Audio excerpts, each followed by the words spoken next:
Quebec, Canada, fighting Troy the Destroyer Dorsey, 12 rounds for the World Super Lightweight Championship. What are you going to do now as far as kickboxing? First, I want to thank God. Say hello to my wife, Shelly and Kendra. Happy birthday, Shane.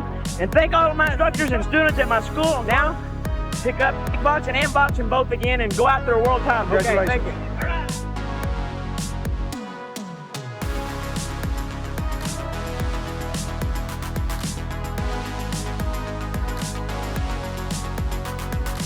The winner and still Hurricane World Super Lightweight Champion of the world, Troy the Destroyer Dorsey!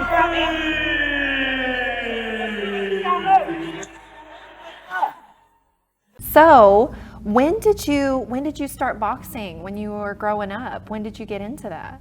I started martial arts first, doing karate Okay. in 1974, right across the street. Here. 1974. Okay. Like across the street and down about 2 buildings. Really? And how old were you? I was 11. 11. Okay. My brothers, Brian started at 10, and my other brother was 5. Oh. When he started, so we all started. And So you got to practice on each other too, huh? yes, ma'am. I got quite a bit of whippings for that. Gotcha. Yeah, my dad didn't want us to do that. Of course, we didn't want to do it. It's just that's what happened. But yeah, so my youngest brother, did really good in the beginning, and my middle brother, he did pretty well. Me, I won a trophy in my first fight, my first tournament in the karate. It's called it's point karate. Okay. And I won second place, and after that, it was a long, dry season. Mm-hmm. So I started kickboxing, and then in '79 I started kickboxing. In '85 I started boxing. Okay. I want to be a better boxer, so I went to a boxing gym and I saw those guys, and that guy made $300,000 for that fight, and that guy made whatever. And I was like, here I'm making $500 or $1,000 maybe. This is and boxing is easier Yeah. than kickboxing. How 'cause so? You don't have to get kicked. I say you don't have to get kicked. You don't get kicked. You know how? I mean, everybody knows this exercise probably that have done it. You go to the gym and you go, okay, how much can I lift on my leg press? Leg I press. can do 300 or 400 or 500, whatever. A lot of people can do it. I mean, that's your strongest. Well, they say the strongest muscle in your body is your tongue, but it's per square inch. Right. So anyways, so the leg press is always what, and so when you kick, usually they say it's about 6 times stronger to get kicked than it is to get punched. Oh my goodness. So I was kickboxing and wanted to be a better boxer, so I went to a boxing gym, and I first of all I started martial arts in downtown Mansfield with Jim Choate. He was my first karate instructor. And then in '82, he and I bought a school in Dallas, bought a martial arts school, so that's right after I graduated high school, so I started doing that. And of course, I worked for him for 2 years, so I learned how to teach. And then he and I did that business together, and then I bought him out, and then I left him and went to the boxing gym in Fort Worth. It was called Super Pros Boxing Gym, David Gorman Super Pros. Okay. And they already had a world champion, Don Curry. Then when I was there, I believe he became a champion. I know he became a champion. I'm trying to remember the exact time. But Gene Hatcher also was a champion. And then I got to go to Las Vegas and be the sparring partner. Now people, when they think sparring partner, they think the guy that gets beat up. But he won the world title, and then that just gave me the confidence, and I knew that I could do it. Yeah. Not just because he did it, but it was because I just knew that I could do it. Right. You were at that level. Yes, You could ma'am. match that. Yes. And about when was that? What year? That was 80, maybe 87, 88. I wish I could remember that. But yeah, he won the world title. And then I started boxing in '85. And in 6 years, 1991, well, 5 years, 1990, I fought for the world title. I fought Jorge Paez, who was the, have you heard that name? Yes, I have. He was the fighter of the year in all of boxing in '89, and then I fought him in February of 1990. In no way I would have beat him unless I would have knocked him out, because I did just about everything. I threw. I still hold the world record for the most punches thrown in a boxing match, in a world title boxing match. Really? Yes. The most punches. The most punches thrown in a fight. Yeah. Do you remember how many that was?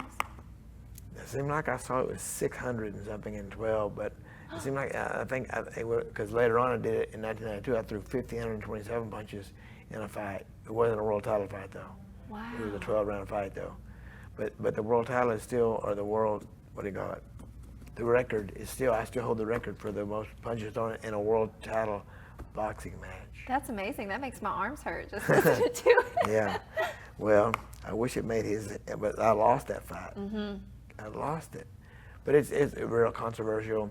I fought him in February, and then at the Las Vegas Hilton, then I fought on his undercard there at the same place. He was defending his world title, and I fought, and then I knocked the guy in the 7th round. I said to him, Jorge Paez, you're a coward if you don't fight me again. So we fought again July 8th, 1990, and guess what it was this time? You. Nope. No? Nope. It was a draw. A draw. That means the tie. That means the world champion gets to keep his championship. Okay. So it's like, oh, this is. But in that fight, it was closer because I said you're a coward if you won't fight me, and so he had something to prove. But in that fight, I also got cut. 2 cuts here, like a V. 1 cut here, 1 cut here, 1 cut here, and 1 cut here. So I was a bloody mess during that fight. So And you can't see. Well, sometimes you can't. This time, I could see. Really? This fight, I had the reason I had that surgery because I had so many fights stopped because of.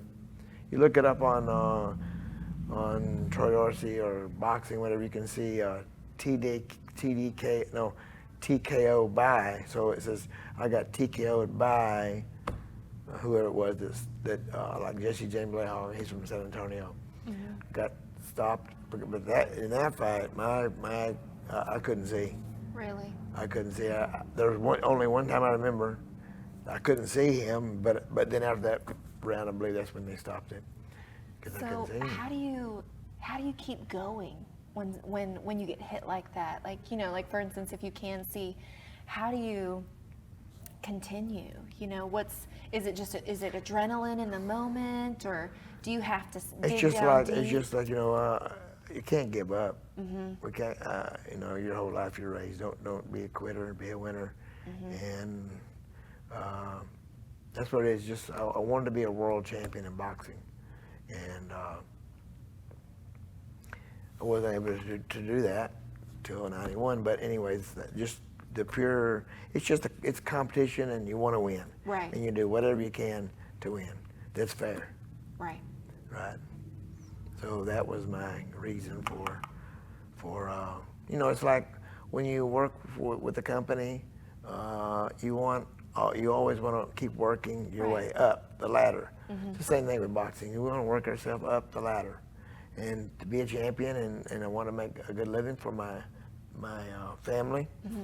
So it's not. I didn't fight for money though. That could sound wrong, but I never did make big money. Well, I like that. I think that sounds really pure, that you didn't fight for money, that you fought because you enjoyed it. Right.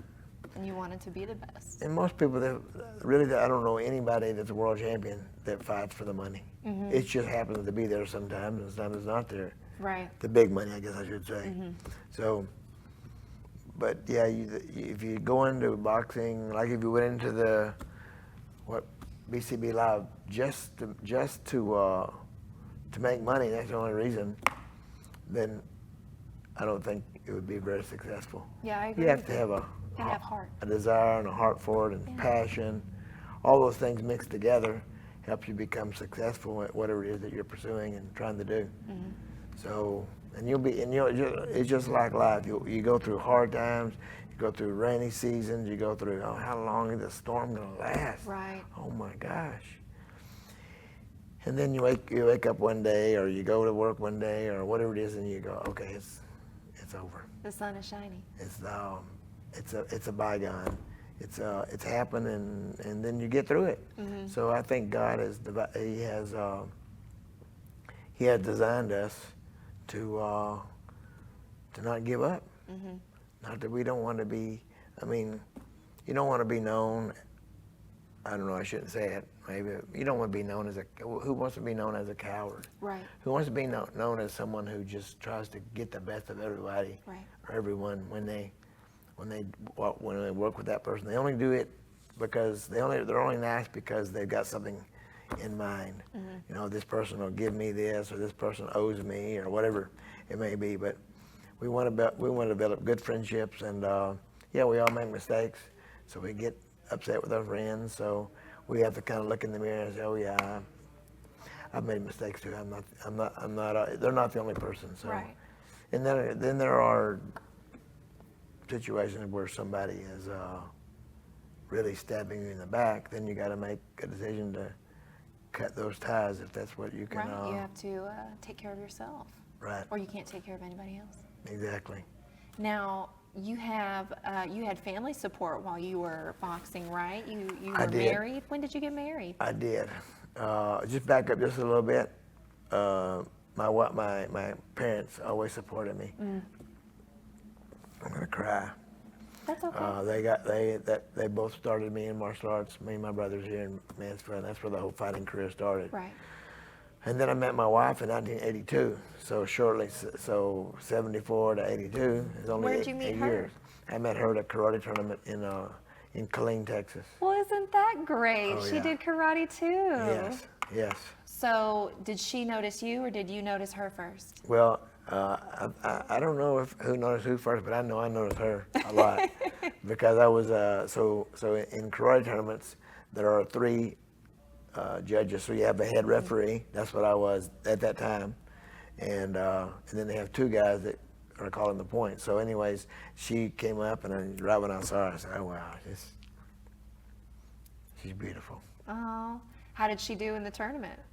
She did. I think she won 2nd place. Wow. But yeah, so it was, yeah, I'm getting teary-eyed again about that. But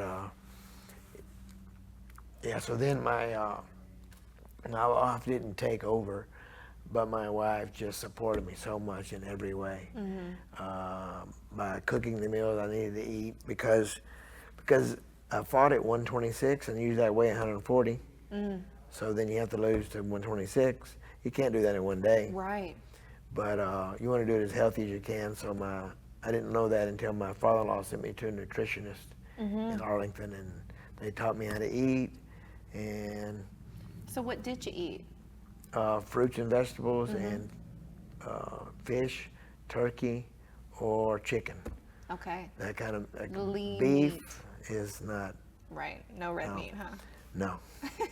No, ma'am. Not. So I did it that way. So it made the making the weight was never easy. Mm-hmm. It's a fight to make the weight. Right. But doing it the healthy way is better. And and you have to drink water too. Oh my gosh. Now everybody knows. That's hard, isn't it? Everybody knows you got to drink a gallon of water a day or something Right. like that, or maybe 2.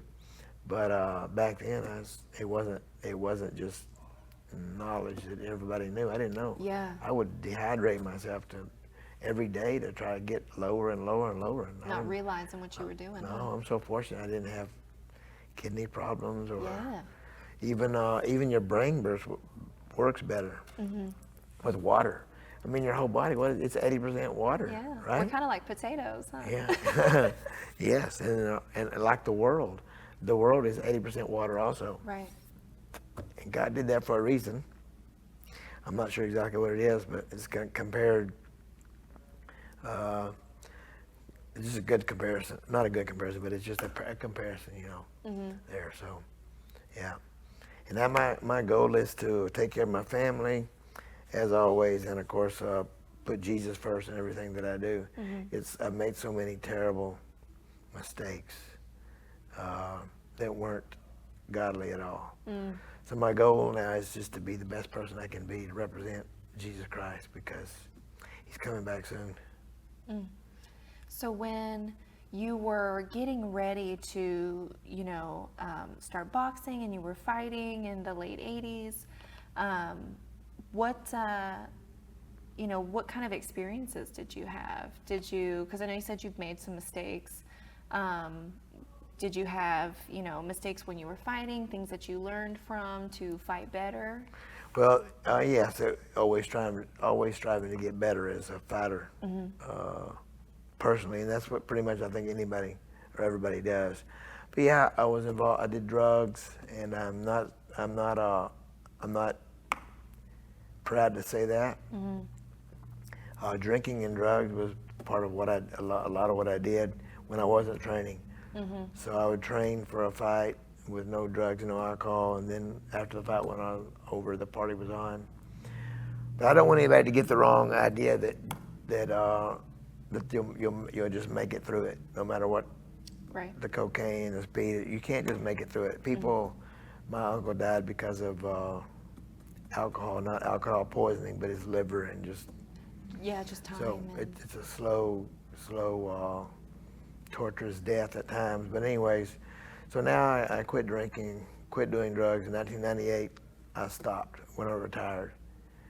I lost my father-in-law, and I lost my mother-in-law in drowning accidents. Oh wow, so sorry. So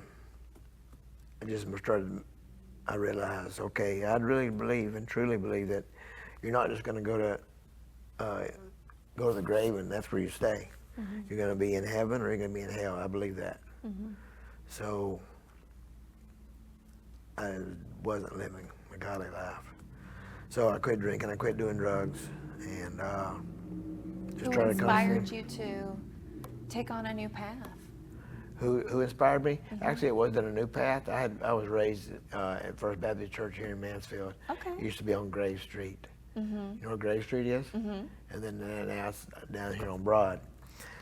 Anyways, I got saved when I was 10, and then I would put things off, and then I was just putting God in the back seat. You sit back there, I drive my life. I got it. Don't worry about it. Oh, yeah, I got it. All of a sudden, I don't have it. Right. Really, God has been so good to me. Blessed me with great parents, a great brother, my beautiful wife, and her sticking with me through all these fights. How long have y'all been married? 87, 88, 9, 1, 2, 3. 36 years in September. 36 years, wow. Yes, ma'am. That's September wonderful. 27th. September 27th. Will be 36 years. Oh, that's crazy. So I'm married now, but I was married before, and that was our wedding date. September 27th. Ah. Isn't that funny? Well, it's nicest in Texas around that time. So it's what now? Oh, yeah. The weather is nicest little around bit. that time in Texas. Yes, ma'am. So. How funny. Yes. Is it 36? 87, 88, I think it's 89, 91, 92, 36. 93. 87, 88, 90, 91, 92, 93. 37 years. Wow. That's a long time. Yeah. Yeah, my wife, I'm sure she feels like it's been a long time. But I think it's beautiful when you can be with someone and you can have many lifetimes within your lifetime together, because it means you've grown so much and done so much and accomplished so much together. So congratulations. Yes, thank you. Yeah, we were just teenagers. Let's see. Yeah, I was a teenager when I met my wife. How old were y'all? I'm sorry? How old were y'all when you got married? 1986. I guess I was 20. I was 23. Yes. Yeah, that's young. Yes. Yeah, I thought and just like in several instances with martial arts and boxing and kickboxing, at times you think you know it all. I think that's the human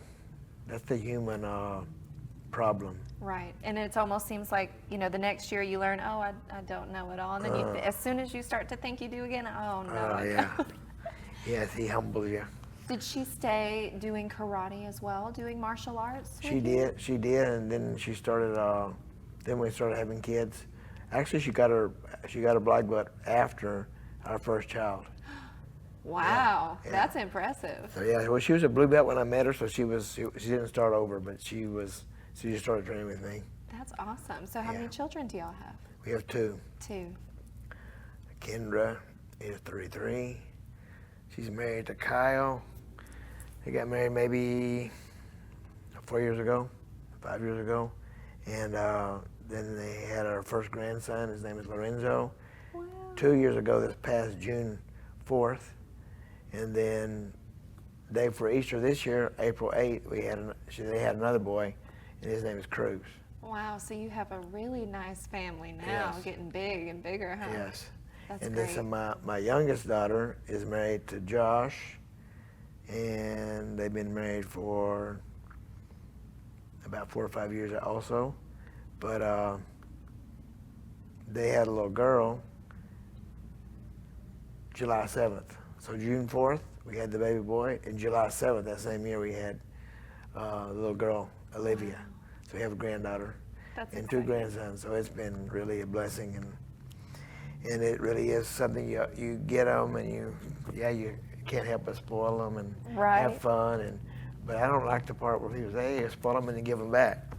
I don't like to give them back. Yeah, you want to keep them. Yeah, but it really is gives me a new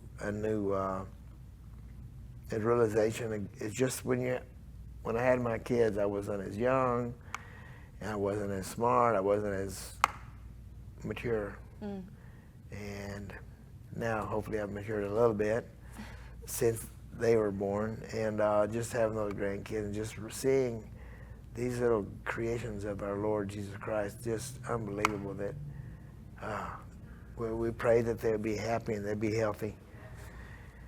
And I know that's a selfish prayer, but if they say, the Bible says, if you have not because you ask not, so I asked for that. Happy, healthy babies, and all 3 of them were really Yeah, good, I don't think that's selfish. happy, and smart. I think that's generous. Yeah.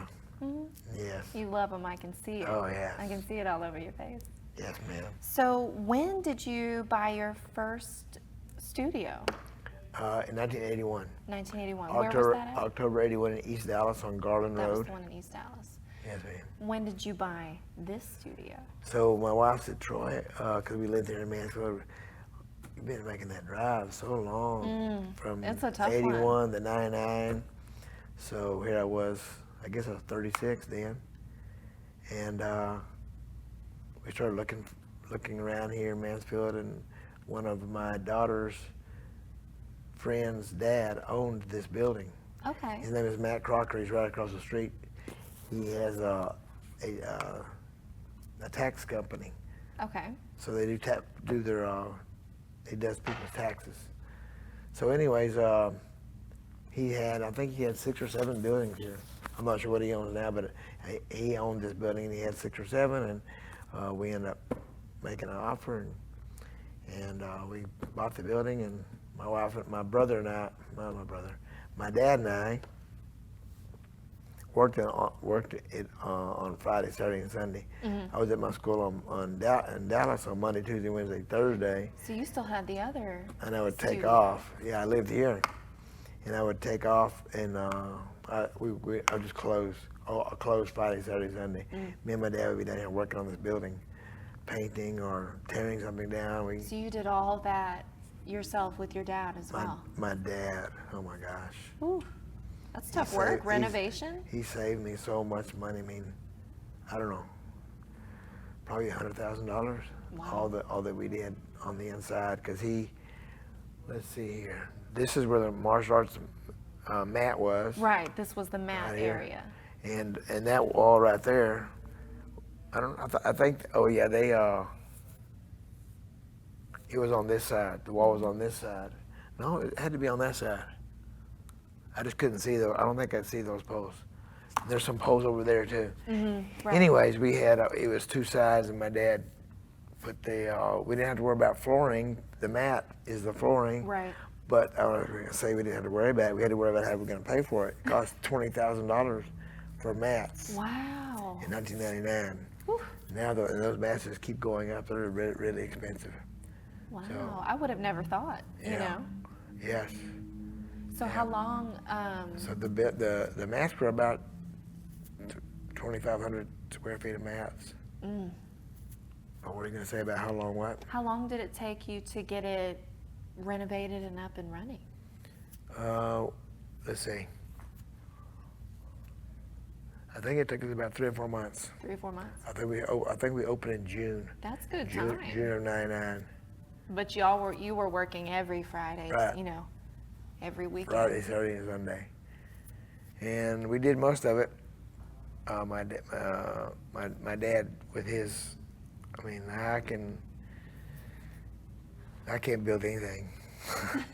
I tell my students, don't use the word can't. It's a bad four-letter word. Don't You're use it. right. Don't tell you something. But I'm not a construction worker at all. You're not as capable. It's very difficult for me to do that. So yes. So he taught you, you know, what you do now, huh? Well, he just did it for me. He just did it for me. Like a good dad, huh? Yes, he really is the best. His birthday's on December 25th. Oh, he's a Christmas Yeah, so baby. I got a great, we have an amazing heavenly father, and now my earthly father is like he was a great example of our Father in heaven. Yeah, for sure. And so what year did you open this studio again? This one in 1999, 99. June '99.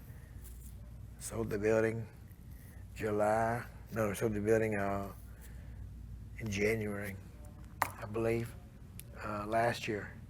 And then we stayed here till March, I believe, and then we moved to Lone Star Road.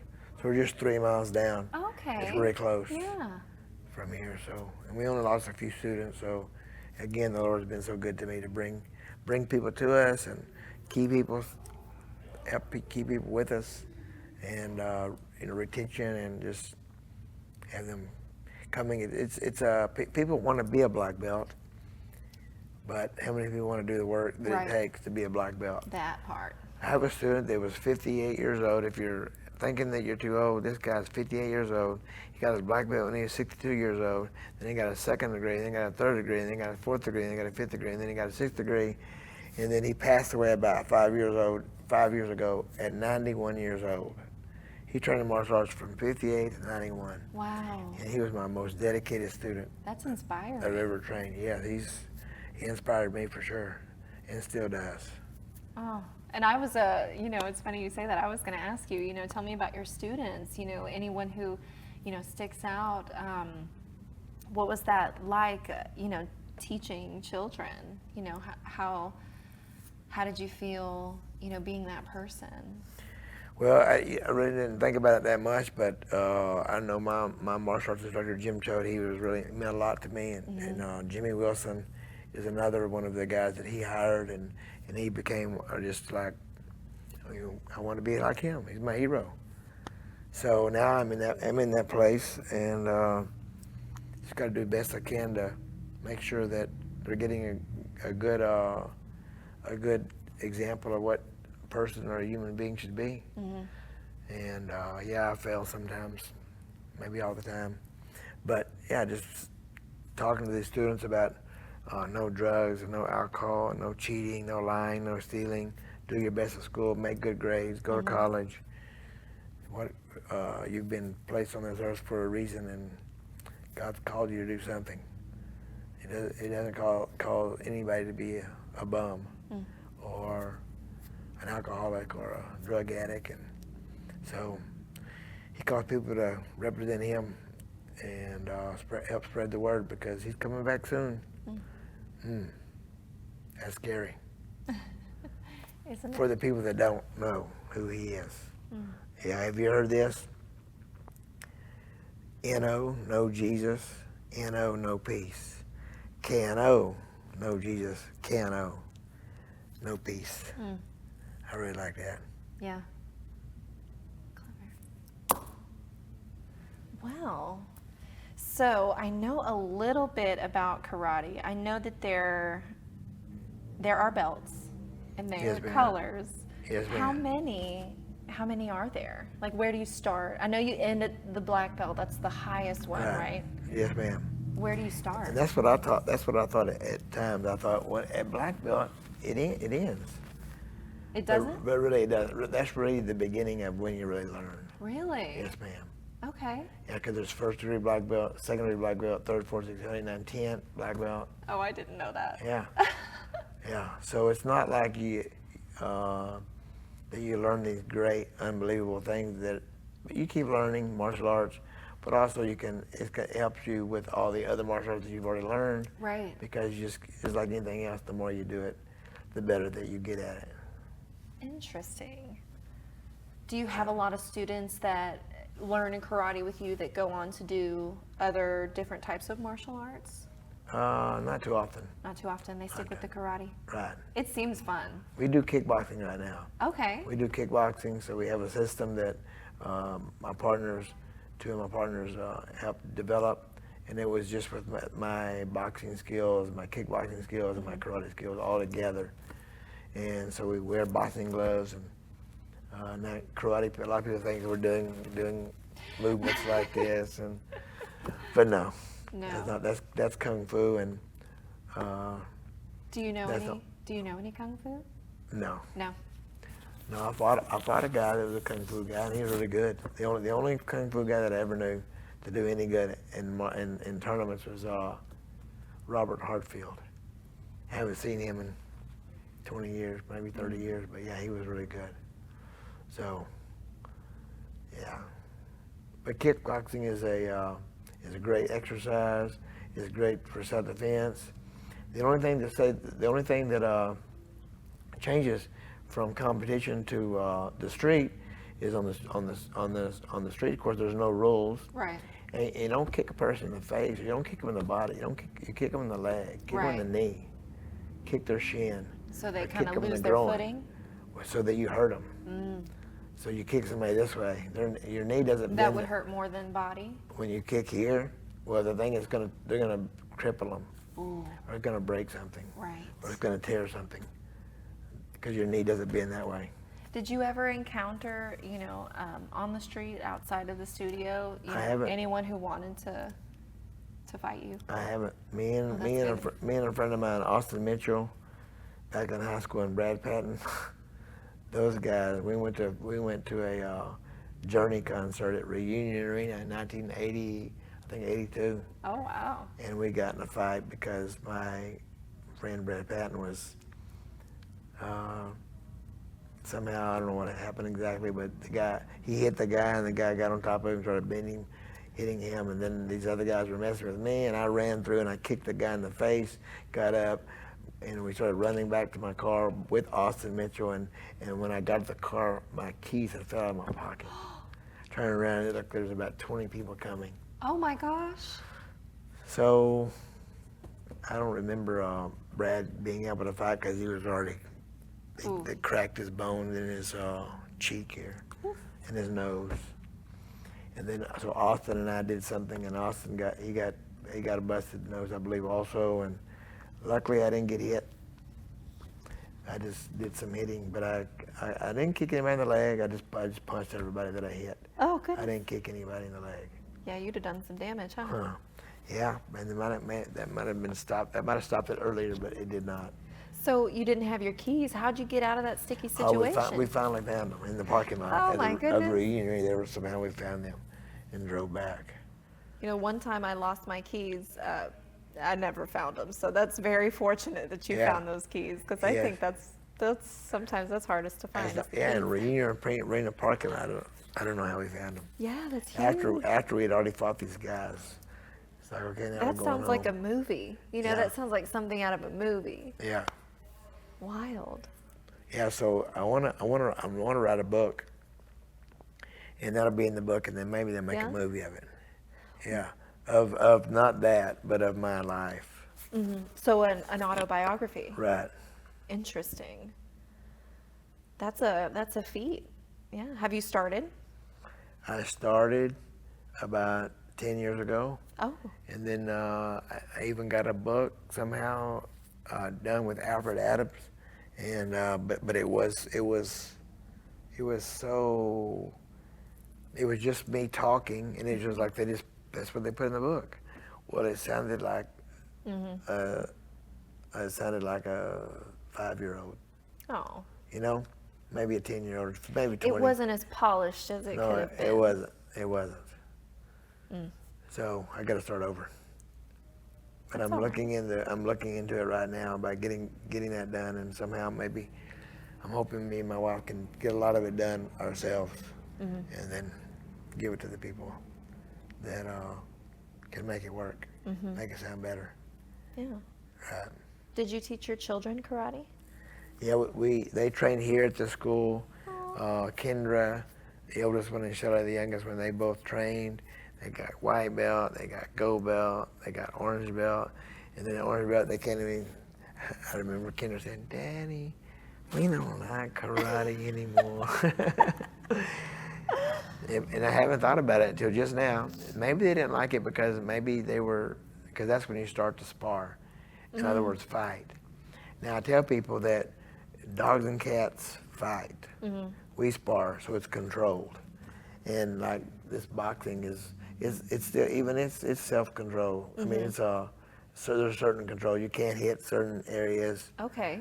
So, but it's still, you can get hit Right. in the face very hard, right, in the body. And so, anyways, that was their end of martial arts experience, and both of them started cheerleading, and they did real well in doing that. I'm sure you heard of competition cheerleading. Yeah, that's tough stuff. Oh yeah. To be able to fly in the air like that and flip and tumble, it's very impressive. Yeah, it takes a lot of ability. Yeah. Yeah. So the Dorseys, there's some tough folks, huh? I'm not sure if we're very tough now, but at one time maybe. That's so lovely. Well, thank you so much for sharing some of your story with me. I really appreciate it. It's You're very very welcome. inspiring. Thank you very much. What would you say was your greatest accomplishment out of your career, including the boxing, the teaching? What would you say your most proud moment or greatest accomplishment is? I know that's a tough question, I'm sure. Yeah. Well, when I think about it, the first thing that pops in my mind, marry my wife. Yeah? Yeah? I don't know if that's an accomplishment. I think it is. But 37 years, you said that takes a lot. I keep having to count on my fingers, but I keep getting different numbers. So it's 87.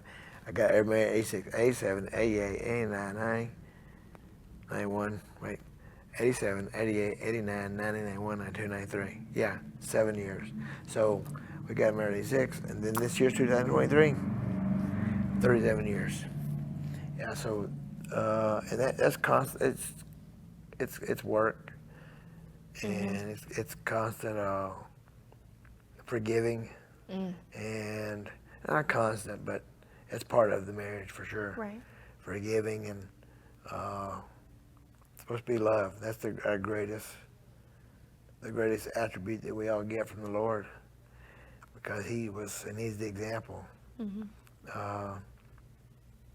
Love. But I'm in love with my wife. I can tell. So And we got those grandkids. Oh my gosh. So now she's That's- grandma. She's mom, wife, grandma. She's Gigi, She's Gigi. And I I'm- like that. That's fun. and I'm Papa. And Papa, Gigi and Yeah, Papa. I like that's that. what we both wanted. And the first two that are talking, that's what they call us. So I'm assuming the third one will, unless he comes up with something else. Right. He Well, might what- have his own special name. Right? Yeah.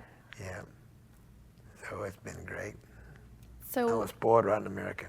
does she do anything, professionally, or just kind of helping you stay on track, Oh, staying yes. with your nutritional diet and things like that, and then of course raising your babies? Yes. Yeah, she's a stay-at-home mom. It's one of the hardest jobs in the world. It is. It's so under. What do you call it? Underrated, undervalued. Underrated. Underrated. It's so. That's the perfect word, and that's what I was looking for. I couldn't think of the word. It's so underrated that, you're stay at home, mom, watch soap operas all day. Oh, that is not the case, isn't it? No, it's not. No. It's raising those kids, and my kids are. My two daughters are just amazing, hardworking. They're both in the medical field. Oh, cool. My oldest daughter, Kendra, is a speech pathologist. Wow. And with our kids' house, our kids have a Baylor. Okay. Our children's house is a Baylor. That's it. Our children, not kids. And then my other daughter is works in the operating room with the anesthetic. Maybe not the anesthetic, but it's the. I can't remember exactly what it is, but yeah, they're both Wow. amazing. So they're smart too, huh? They are. They got it from their mom. I think you too. Give yourself a little bit of credit. Yeah, maybe 5% of mine. 5%. Yeah. So Wonderful. yeah, just life keeps getting better. And now somebody's sitting there they're saying they're thinking about what I'm saying, and they're going through a hard time. Mm-hmm. But I go through hard times also. Financial problems, just things that happen. And it reminds me of the Bible verse. One Bible verse that says, Jesus said, he said, I have not given you the spirit of fear, but of power, love, and a sound mind. Are you familiar with that? Mm-hmm. Yeah. It's a good one. It really is. It's so It true really is. too. He hasn't given us the spirit of fear, but He's given us the spirit of power, love, and a sound mind. Yeah. That's what we have to be reminded of. Yep. That That fear, you gotta push it out. Yeah. And you gotta ignore it. Devil will get behind me. Right. That's what Jesus told him. That's what we do. We have the same power that He has if we'll use it. So, yeah, it says in the Bible, I think 150 something times, fear not. Yeah.